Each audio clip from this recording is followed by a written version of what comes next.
Thank you. Did you ever hear the old fable about the man who was riding across the desert at night, and as he was crossing a dry riverbed, a voice came out of the darkness ordering him to halt? The voice then said, "Now get off your horse or camel or whatever it was he was riding," and the man got off, and the voice said, "Pick up some gravel from the riverbed." Well, the man did, and then the voice said, "Now mount and ride on. In the morning you'll be both glad and sorry."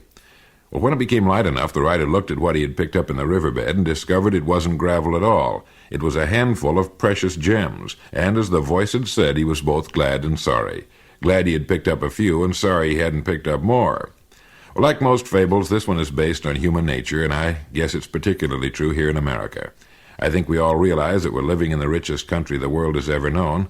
As a matter of fact, we're right in the middle of the golden era man has dreamed of and hoped for since the days of Pythagoras, Plato, and Aristotle. The American worker, compared to the incomes earned in most countries, particularly those on the shady side of the Iron Curtain, is a wealthy man. Compare his income and his standard of living to even Americans of 50 years ago, and he's a regular tycoon. But most modern American families are like the man in the fable who picked up a few precious stones thinking they were gravel.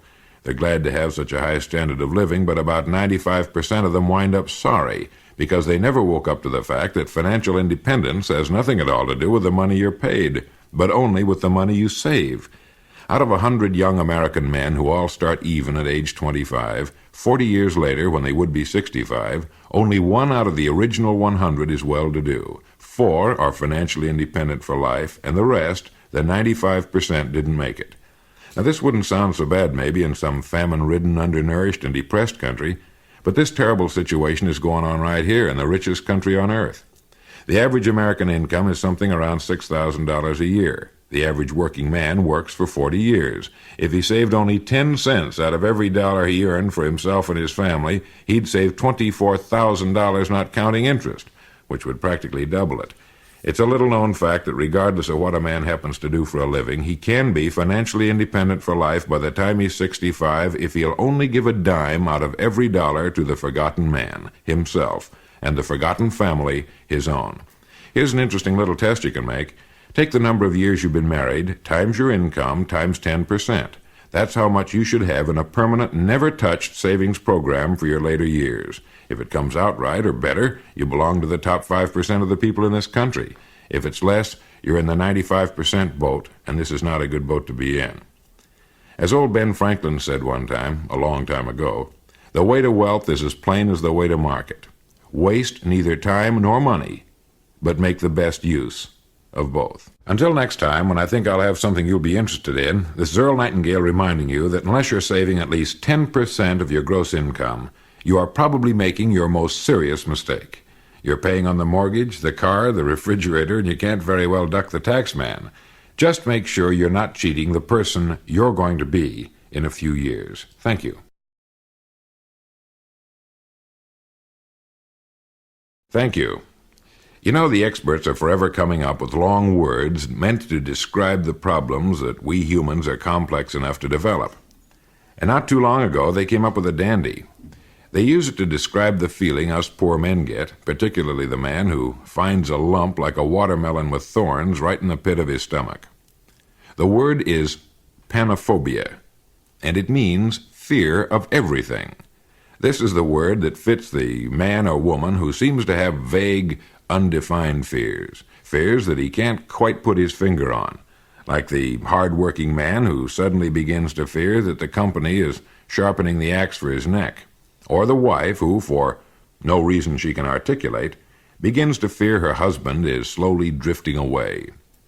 Now, there's no medicine known that can cure this emotional malady that daily puts its icy clamp on the insides of millions of commuters, although the tremendous sales of tranquilizers is a tip-off to the emotional teeter-totter most people seem to be on the wrong end of. It wouldn't surprise me if before long they started selling bags of hot buttered tranquilizers in theaters. But there is a way out. It seems that the majority of people do just barely enough to get by at whatever they do for a living, and this is possibly because of our unusually high standard of living, where earning a living wage is about as tough as eating a piece of pie a la mode. Maybe it's because of our play palaces that pass along disguised as colleges, but the facts are hard to argue with. It seems that every good and upright human being gets emotionally frightened when he begins to realize that he's getting paid for more than he's doing. Of course, he'd die on the rack before he'd admit it, but you can't kid yourself, no matter how hard you try. So if you're suffering from a lump of faceless, unrecognized fear that has a habit of forming just behind your belt buckle, particularly on Monday mornings or late Sunday afternoons, you can cure yourself by throwing yourself headlong, not out of a window, but into your work. Start working as though we had a normal economy where people were paid only for the work they performed, measured by its depth of excellence. Become an expert at what you do for a living, and as you take more and more pride in your work, you'll find you like it better. You'll probably see your income inching up, you'll be happier, and one day you'll sit straight up and realize that this emotional panophobia tumor has disappeared. You'll probably smile, look around, and see the guy sitting next to you has that strained, tight-lipped, scared look that means he's caught it. A good way to get started is to sit down and decide on something you've wanted very much for a long time. Make up your mind you're going to have it, and then go to work to get it. You'll be too busy to worry about anything. Johann Wolfgang von Goethe, the great German philosopher, once came up with a great truth that all of us ought to paste on the mirror of our medicine cabinets. He said, "Before you can do something, you've got to be something." Thank you. From time to time you hear somebody say, "You know, those people who got in on the ground floor of the opening of the West with its gold and silver really were fortunate, all that gold laying around waiting to be baled and carried to market." Or you'll hear them say, "And what about the early discoverers of our vast oil fields, all those derricks pumping millions of dollars worth of black gold and the folks who discovered it just sitting back and trying to keep their fortunes figured to the nearest million?" When I was a youngster back during the Depression of the 30s, we used to sit around and dream of things like that. Maybe you've done the same thing. Well, today I want to tell you about a place that's virtually unexplored, where you can find all the wealth you'll ever need. Maybe you've never thought much about it, but each of us has this private gold mine all staked out with a clear title just waiting to be developed.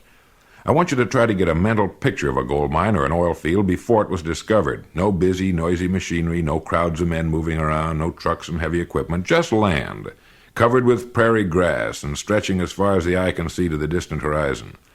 Now, under that peaceful and innocent-looking piece of prairie is a wide, deep lake of oil, or a mother-lode of gold worth millions, but you'd never know it was there, would you? Before these discoveries were made, thousands of people must have rode and walked right over them without realizing that right under their feet was a king's ransom in riches beyond their wildest dreams. Somebody had to come along looking for it, and who was willing to risk digging for it, right? Somebody had to suspect it was there and start looking. And his chances of hitting pay dirt with his first shovelful were pretty slim, but he knew if he kept looking and kept digging, he'd find it. Well, you and I and everybody have free title to the richest continent on Earth. It's called the human mind, and it's produced just about everything you see and hear around you. It comes as standard equipment at birth, and maybe that's why most of us never use it. It came free, and we've come to the point where we don't value things that are free anymore.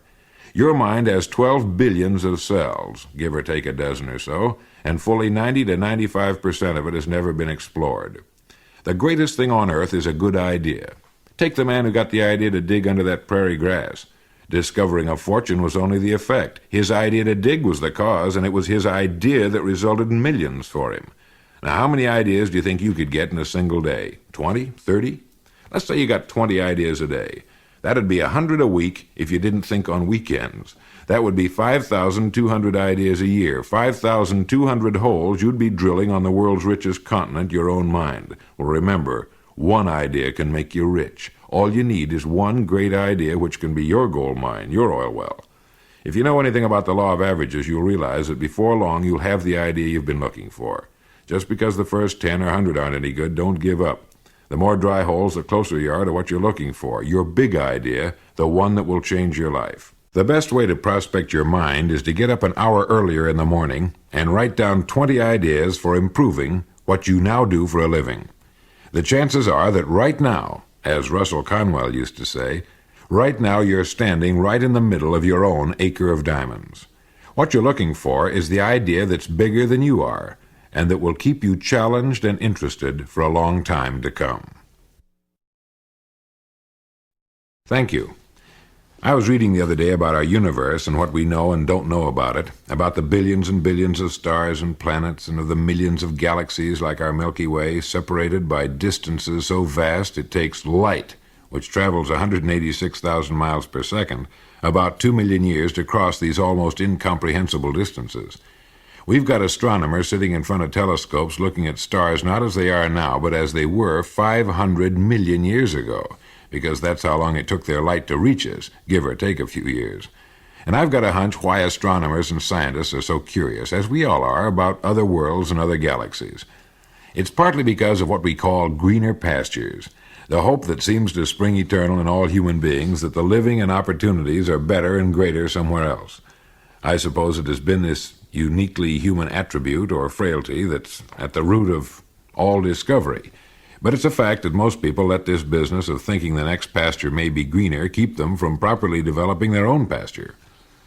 While we're looking at what the other guy is doing and wishing we were in his pasture, others are wishing they were in ours, and it's a proven fact that there's more opportunity hidden in our daily work than we could develop in a lifetime if we'll only look for it long enough to find it. I don't know if you've ever thought much about this, but there's no such thing as a job that can't lead to greatness if we'll take the time and thought to become great at what we do, at what we now do, where we are now.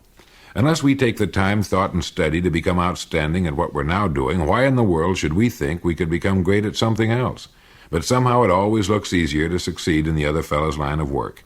It looked so good to me one time that I climbed the fence out of my pasture, and by the time I'd scrambled back in again, my little excursion cost me $30,000.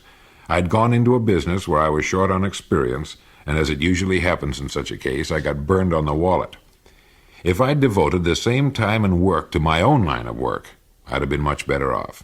Now, I'm not saying you can't go into another line or into a different business, but I am saying don't go into something unless you know everything it's possible to know about it, or most everything, and more important still, look long and carefully at the pasture you're now in. Chances are it's loaded with opportunities that someone else is going to come along and profit by if you don't. You see, if you merely compete with everybody else in your line of work, you've got to be satisfied with the same returns, the same rewards they're getting, and everyone else in the same field. But if you create, the sky's the limit, and people will then have to follow along in your tracks. So, the idea seems to be to take the experience you already have in what you're now doing, and you can build a stairway to just about anything you and your family could possibly want, and in a surprisingly short time. The law of economics tells us that our rewards in life will always be in exact proportion to our contributions. How can you increase your contribution to man in what you're now doing? Your rewards will take care of themselves.